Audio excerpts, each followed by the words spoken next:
Assalamualaikum warahmatullahi wabarakatuh. Palawargi sadayana wilujeng patepang deui sareng simkuring dina saluran pamedar basa Sunda, sastra Sunda, sareng budaya Sunda katut pangajaranana. Dina pedaran anu ayeuna simkuring baris medar perkawis tata krama basa Sunda terasna pedaran anu kapengker mung ayeuna mah jejerna Wanda Tata Krama Basa Sunda. Sami ieu oge dibantun tina buku pamedar Tata Krama Basa Sunda anu dikarang ku simkuring diterbitkeun ku penerbit Mugeni Sejahtera Bandung. Urang baca wae seratanana mangga. Upama nilik kana ragam loma, ragam hormat keur kasorangan jeung ragam hormat keur kabaturna, kecap-kecap tata krama basa Sunda bisa dipasing-pasing jadi 3 wanda. Nah, ieu nilik kana ragam basana katanya. Apan dina tata krama basa mah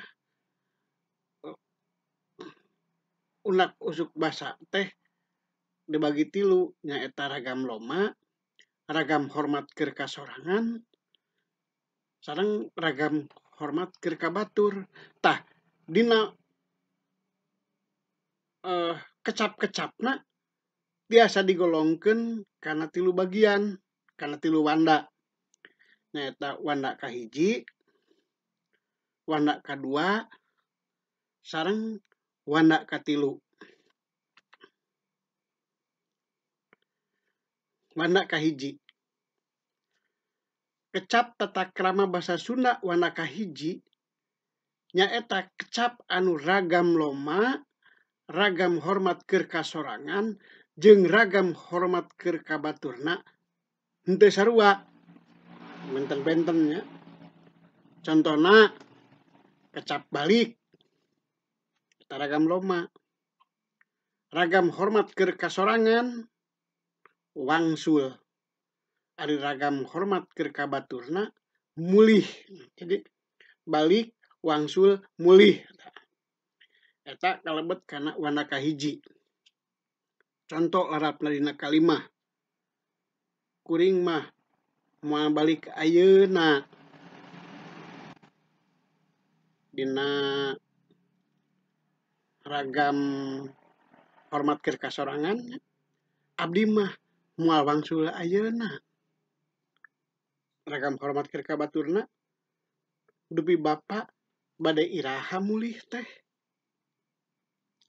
Iraha mulih ti Bandung teh. Jadi keur kabatur nya eta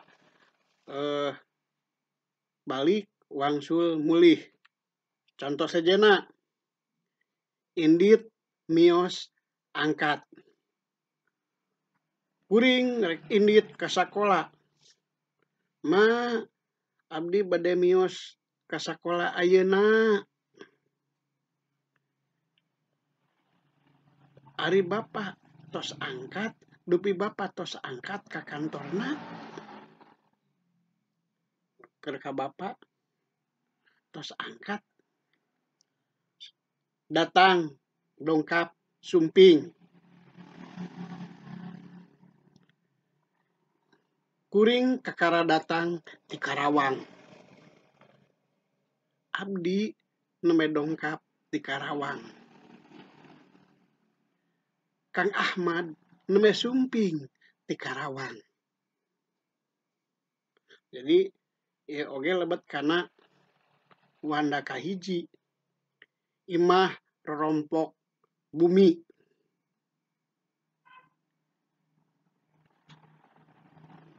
Kuring mah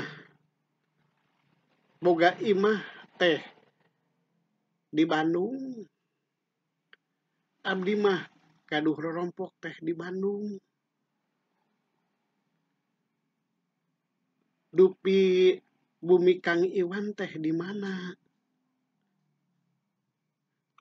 Kang Iwan tos mulih ka bumina. Bumi imah rompok bumi. Boga gaduh kagungan. Ieu sami. Kuring mah teu boga duit. Abdi mah teu gaduh artos. Saurna teh yani teh kagungan artos.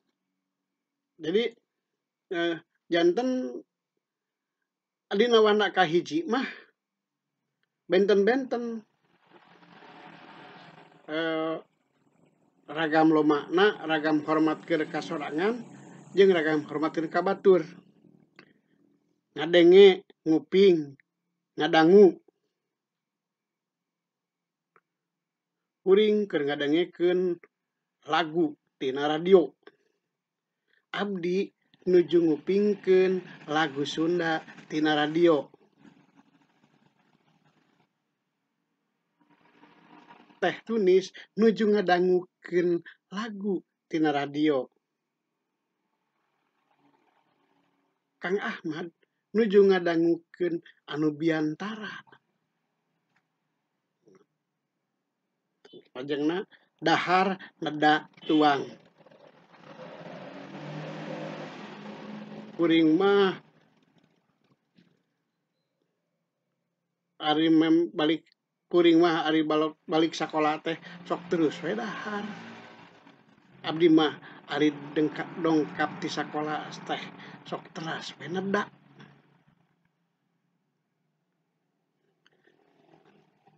Kang Ahmad nuju tuang. Kang Dayat parantos tuang teu acan. Tuluy saterasna meuli meser ngagaleuh. Kuring rek meuli gula ka warung. Abdi bade meser gula ka warung. Bade ngagaleuh naon, Bu? Cek tukang warung. Kang Dayat bade ngagaleuh gula ka pasar. Salajengna ngomong sasanggem sasauran. Kuring mah teu rumasa ngomong kitu. Abdi mah teu rumaos sasanggem kitu keur kasorangan. Sasanggem eta basa ragam hormatna. Anjeunna mah saurna teu rumaoseun sasauran kitu. Dangukeun geura upami Bapak nuju sasauran teh. Dangukeun geura upami Kang Iwan sasauran teh. Sajelajengna sare mondok kulem. Kuring mah sare teh sok jam 10 weh. Tara nepi ka tengah peuting. Abdi mah mondok teh sok tabuh 10 weh. Tara dugi ka tengah wengi. Anjeunna mah siang keneh oge parantos kulem. Salaterasna gering udur teu damang. Kamari mah kuring teu ka kantor lantaran gering.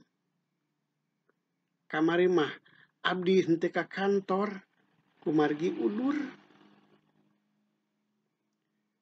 Kamari mah Kang Dayat henteu ka kantor saurna teu damang.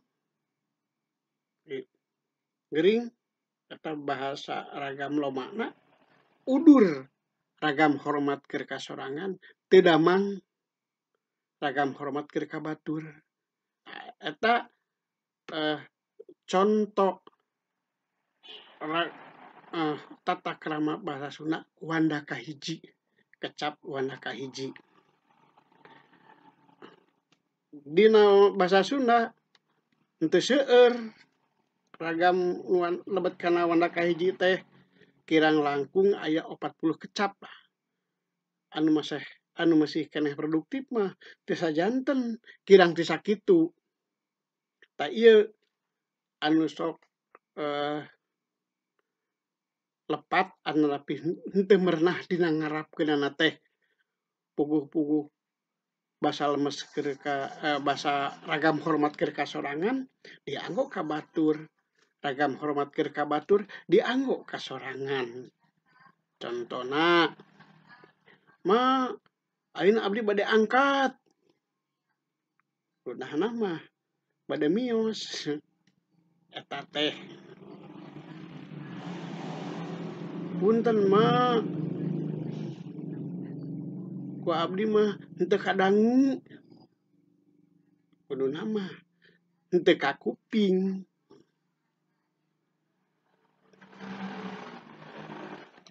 Seterusna wanda kadua tata krama basa Sunda wanda kadua. Kecap tata krama basa wanda kadua nyaeta kecap anu ragam lomana beda tapi ragam hormat keur kasorangan jeung ragam hormat keur kabaturna sarua.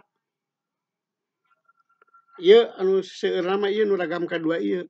Contona abus eta ragam loma, lebet ragam hormat keur kasorangan, ragam hormat keur kabaturna lagi sarua lebet. Contona dina kalimah pukul 8 mah kuring geus abus ka kelas. Abus sinonimna asup sami. Tabuh 8 mah abdi parantos lebet ka kelas. Tabuh 8 mah parahman parantos lebet ka kelas. Contoh sajena alus sae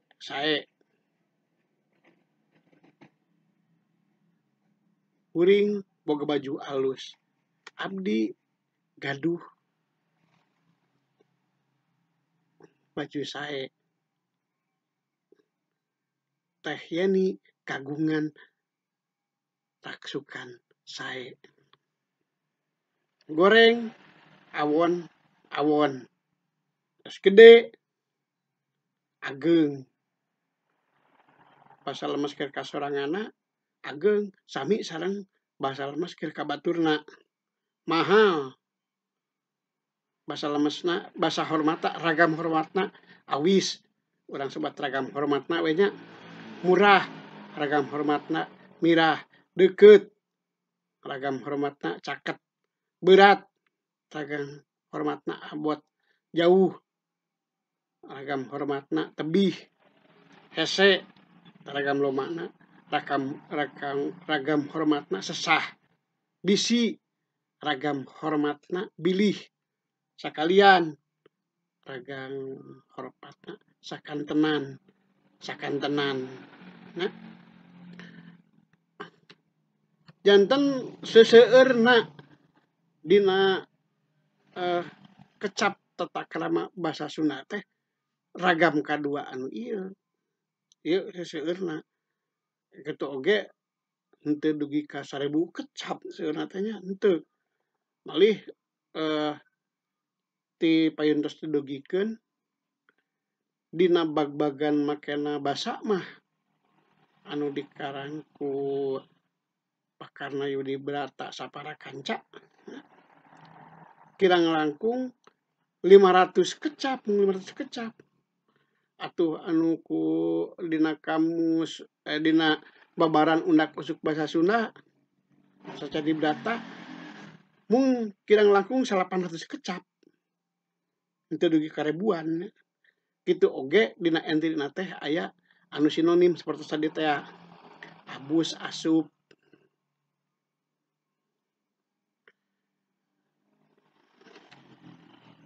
Teras wanda katilu kecap tata krama basa Sunda wanda katilu nyaeta kecap anu ragam lomakna beda sarua jeung ragam hormat keur kasorangan. Ragam lomakna sarua jeung ragam hormat keur kasorangan, ieu lepat bedananya. Tapi beda jeung ragam hormat keur kabaturna. Contona kecap adi. Ragam hormat keur kasorangan adi. Ragam hormat keur baturna rai. Contona contoh larap lainna kalimah. Kuring mah teu boga adi awewe. Abdi mah teu gaduh adi awewe. Bu ina mah teu kagungan rai istri. Awewe lalaki eta kalebet kana wanda katilu nyaeta ragam lomakna sarua jeung ragam hormat keur kasorangan. Tapi ragam hormat keur baturna beda. Contoh sejenna lanceuk. Basa hormat keur baturna raka. Bapa ragam hormat keur kabaturna rama. Ari ragam hormat keur kasoranganna bapa. Panon. Soca ieu ragam hormat keur kabaturna soca lalaki. Sami oge ragam hormat keur kasoranganna lalaki, ragam hormat keur kabatur. Baju kitu ragam hormat keur kabaturna raksukan, payung. Kitu deui nya ragam hormat keur kasoranganna payung, ragam hormat keur kabaturna pajeng. Anu mawi ngabedakeun kecap payu jeung kecap pajeng tinggal tina ragam basa tata krama Sundana. Payu jeung payu jeung payung. Ari ragam hormatna pajeng tingali atuh. Ragam dina wandana ari payu mah eta ragam wanda kadua payu. Abdi mah ngical payung teu pajeng-pajeng.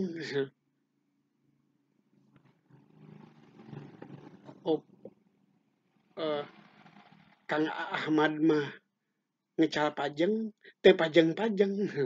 Ikan eta bentenanya dirinya mandi sami deui ragam hormat keur kabaturna siram ari keur kasoranganna mandi. Ali lelepen ieu aya ciri-cirina ragam katilu naon wae anu kalebet ragam katilu naon wae anu kadua engke urang pedar dina prak-prakarana ngagunakeun tata krama basa Sunda. Selain ti kecap anu di luhur aya deui golongan kecap ragam kasar atawa ragam cohag. Kasar ieu kasar cohagnya. Kapungkur mah kalebetna basa kasar pisan ieu teh ayeuna mah disebutna ragam kasar. Contona boga ragam kasarna gableg bisa becus belul sirah hulu babatok. Kapungkur mah zaman Gusma awal abad ke-20 hulu kasar wungkul. Ayeuna mah tos kasar pisan hulu teh. Suku cokor, panon, mata bahasa Indonesia mata. Tapi dina bahasa Sunda mah mata teh kalebet kana ragam kasar. Ceuli, cecebir, gegebir, indit, mantog, leungeun. Bahasa kasarna ragam kasarna kokod. Bala wargi sadayana saleresna dina konsep tata krama basa Sunda mah ragam kasar teh henteu lebet kana bagian tina tata krama basa henteu daan lebetna anu tadi teh ragam loma, ragam hormat keur nu nyarita atau keur sorangan, ragam hormat keur kabatur atawa keur anu diajak nyarita kaasup keur anu dicaritakeun. Engke aya deui dina laleresan medar perkawis makena ngagunakeunana tata krama basa Sunda dina kalimah atawa atanapi dina cariosan, dina ungkara. Jadi sakali deui ieu wanda tata krama basa Sunda teh sim kuring anu ngabagi-bagi teh dibasarkana ragam basana teh eta nu ragam kahiji mah kumargi ragam loma, ragam hormat keur kasorangan, ragam hormat keur nyarita, sareng ragam hormat keur kabaturna, ragam hormat keur anu diajak nyarita kaasup keur anu dicaritakeunana henteu sami. Contohna tadi teh balik wangsul meulih nya. Ari wanda kadua mah ragam lomana benten tapi ragam hormatna boh hormat keur kasorangan, boh ragam hormat keur kabatur sami. Tah ieu anu seseueurna kecap wanda kadua nu seueurna dina tata krama basa Sunda teh janten henteu langkung henteu kitu oge henteu langkung ti 1000 kecap. Kirang langkung 800 kecapan. Contohna tadi teh alus sae goreng awon, kabatur awon, ka urang ge awon. Moal kabatur awis, ka urang oge awis. Ari wanda katilu mah nyaeta anu ragam hormat keur kasorangan sami sareng ragam loma. Tapi ragam hormat keur kabaturna benten. Nah ieu biasana anu lepat anu henteu merenah ngalarapkeun teh dina wanda kahiji sareng wanda katilu ieu. Abdi mah teu boga adi awewe. Abdi mah teu gaduh adi awewe. Aya kalana sok benten. Asalna sok lepat larapna ki urang merenah larapna janten kieu. Abdi mah teu gaduh rai istri cenah. Padahal kabatur lembe. Anjeunna mah teu kagungan rai istri. Rupina sakitu bae heula perkawis wanda tata krama basa Sunda. Urang teraskeun engke kana prak-prakanana kana larapna tata krama basa dina kalimah atanapi ungkara. Mugi-mugi wae ieu padaran teh aya mangpaatna. Sasieun sabeunyeun wabillahi taufik wal hidayah. Wassalamualaikum warahmatullahi wabarakatuh.